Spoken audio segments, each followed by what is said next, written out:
that's all we have to do with regards to the data model. There's not much more, so we can focus on building the server first and then building the client. As I said, I made slight modifications to the server user interface. If we started here, I just have a stop button.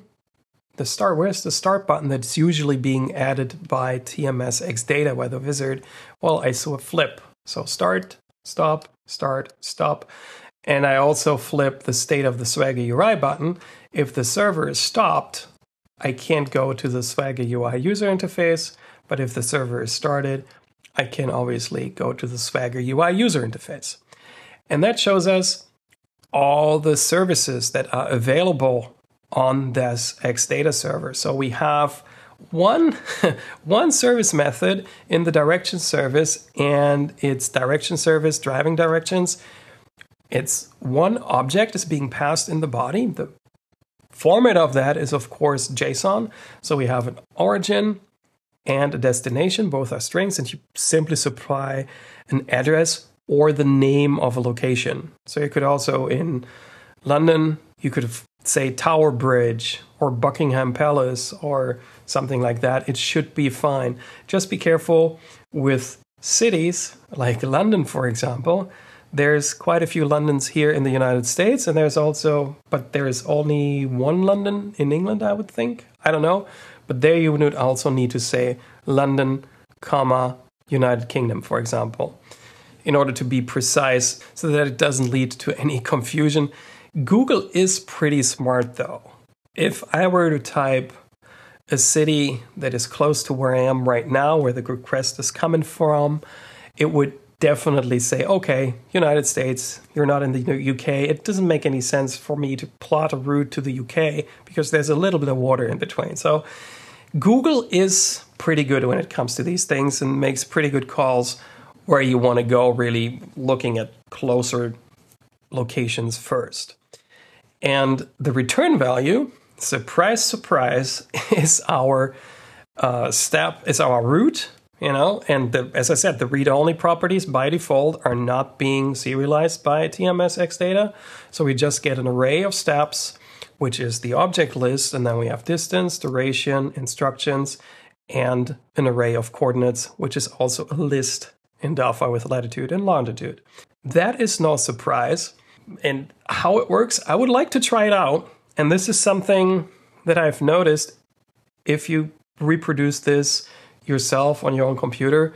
If you try this out and you pick a route that is very, very long, SwaggerUI is not the best, I can tell you that. So let's see, we go from Bonita Beach in Bonita Springs, Florida, to, let's go to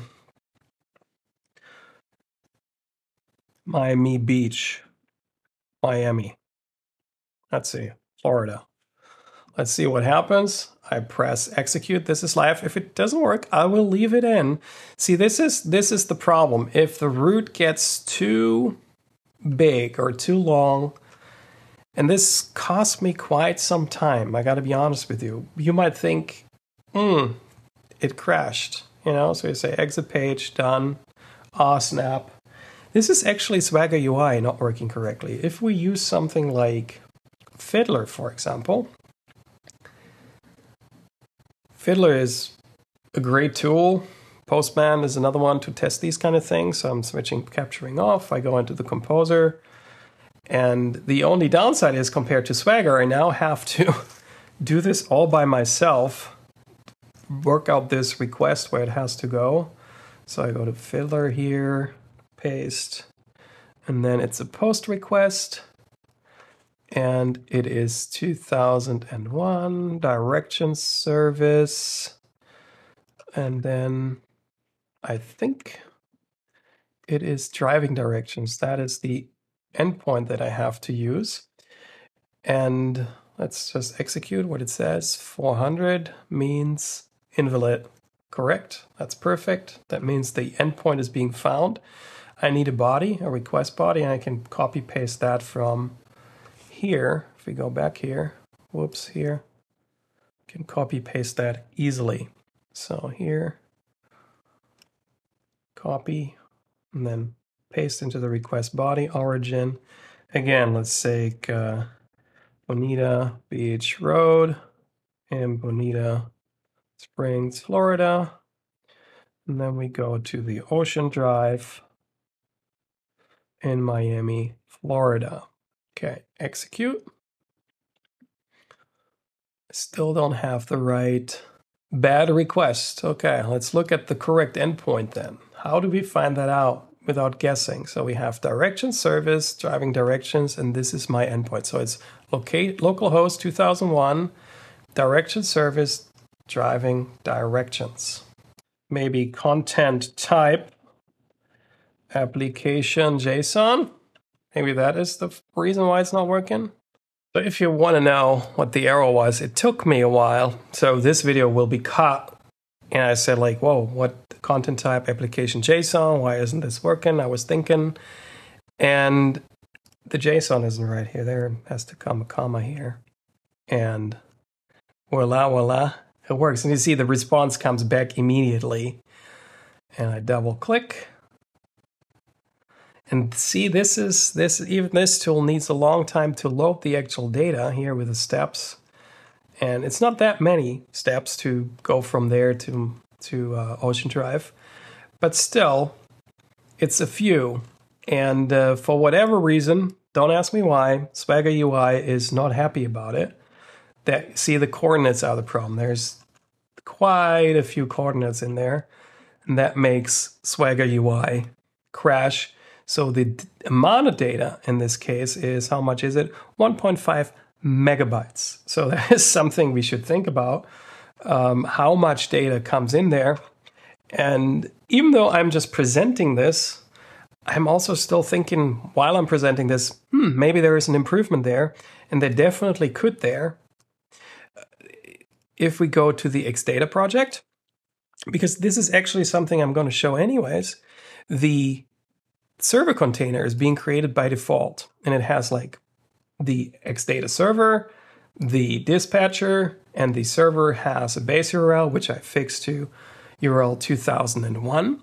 And the thing most people miss at first, you can double click on this. And then you can add middlewares. These middlewares are things that the server executes before it processes the actual request to the service. So something in between, middleware, right?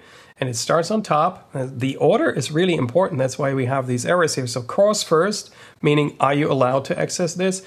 Just dropping this by right-clicking at middleware and course makes it accessible for everybody. Not a good idea. There should be origin, and this should be the domain of your web server, where your web application is hosted, so that only your web application can access the server. The reason for this, I explain it if you have somebody that keeps hammering your server and sends requests, you want to make sure that only your web application can make requests. And then you can handle authorization with user profiles that a user can only do so much in a certain time. The server forward is needed because I use a proxy internally, so I forward everything to the SwaggerUI. And with everything, I really mean everything. I implemented both methods, except equals true, both of them. And that's all that needs to be done. I'm not looking at the actual routing that is going on. I just accept everything. But there's also another middleware called compress. Let's use that. So we compress the information from the server. Now threshold is 1024. That's a good threshold. We save, we recompile, and let's see if it makes any difference with regards to the data that is being sent, or if Fiddler shows us the decompressed number. I don't know, I've never tested this.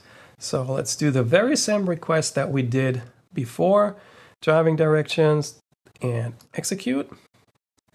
Very same number. So Fiddler actually shows us the number that is decompressed. However, we have compression in there now. So this number actually represents the size of the body, but not the size of the package. I'm not sure if Fiddler is able. I'm quite sure that more sophisticated tools like Postman, that they are able to show these things. Header content length, yeah, that's the actual content length. So we don't know. It went significantly faster though when we enabled the compression. So that is something you can do. You can enable the server compression middleware, and that will compress the information that is sent back and forth between client and server. Also on the server container, you might have noticed I removed anything that is there before by default. There is an Aurelius database connection. We don't need a database, so I removed it. And there was also a connection pool. I removed that too. We don't need that. Going back to the main form, the start button, how did I implement that, and all of that stuff we're going to look at in the next part.